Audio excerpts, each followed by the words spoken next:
Okay. Does it work? Come on up, Mark. Yeah. So I'd like to introduce Mark Menjivar. Menjivar. Either one of them. That's my only rule. Are you gonna need this? Maybe. Yeah. I don't know if I'm on mic here or not. Right. That's what I was trying to do. I don't see a green light. Oh, there it is. Okay, good.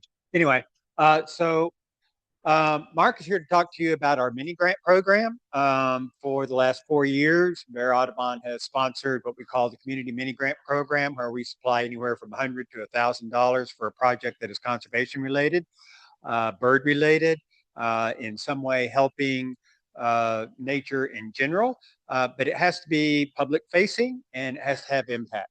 And so what we're going to do is we're going to be sponsoring different people who have received money from us on this mini grant program to explain something that they did and what the long-term impacts this. Mark has gotten our grant, was it 4 years ago? About 4 years ago, yeah. Through San Antonio River Foundation. And what he did will astound you. And with that, Mark. Oh my gosh, I don't even know what to say. I'm going to astound you.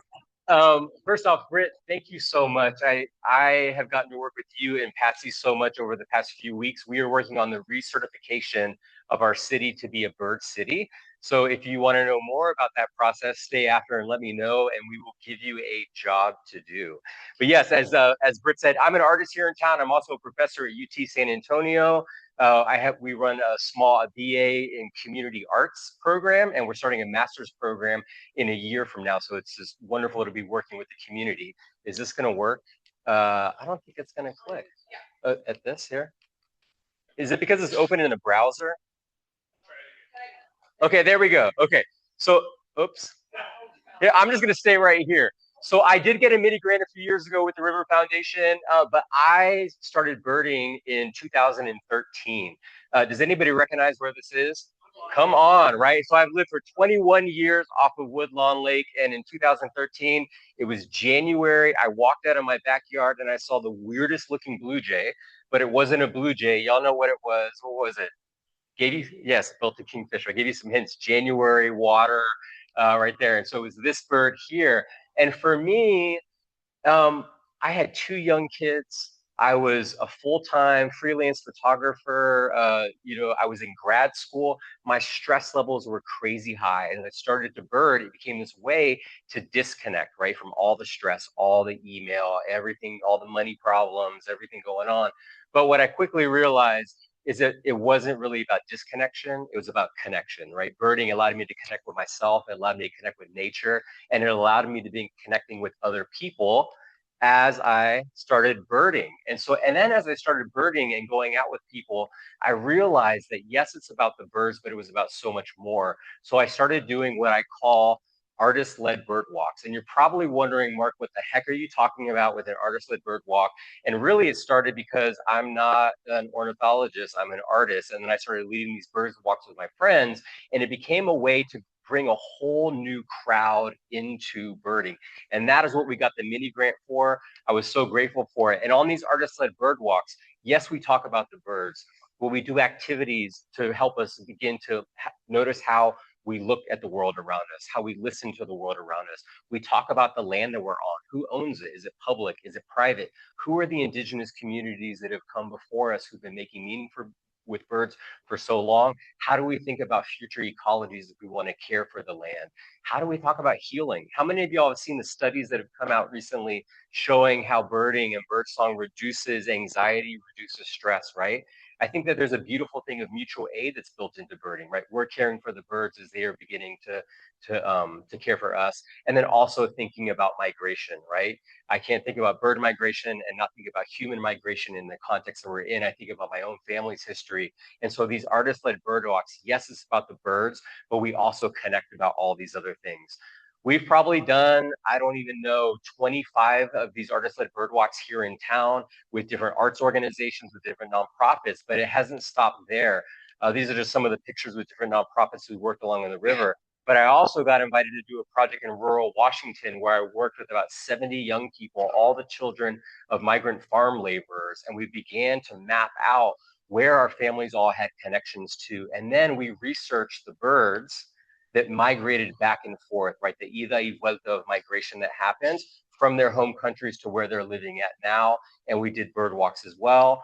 Last little project, I was commissioned to do a project by a place in New York City called El Museo del Barrio, which was started by Puerto Ricans, Puerto Rican in the 70s. And for that one, I worked with over 200 people, and we made signs of welcome and farewell, welcoming birds and also saying farewell to birds and thinking about fall migration. As part of that, I also led 2 bird walks in Central Park out of the museum.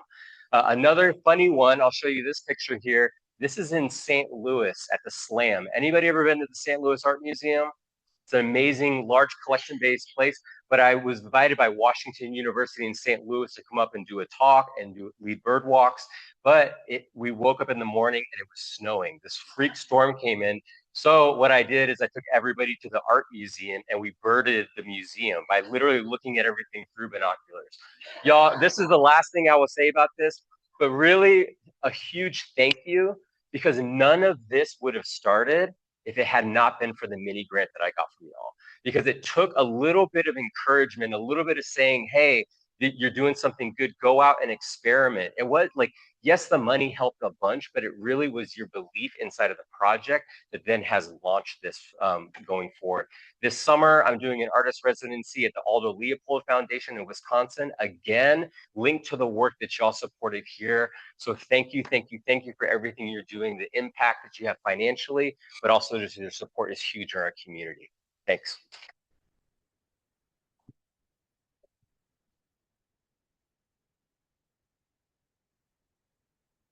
Wow. Yeah, that is amazing. So I'm not going to touch too much on our mini grant program right now, but it is coming up. And the next cycle of what? Somebody put it in the chat. That's so cool. We'll start accepting applications when? August? In August. May, August. So you just heard firsthand the impact of what our very small grants do. So forward the information on. If you know organizations that are doing great work, please point them to our website or point them to one of us and have them apply, because we want to give them the funding. And this is just what a cool project. So anyway, thank you, Mark. Okay, so next, oh, I don't need to do anything, do I?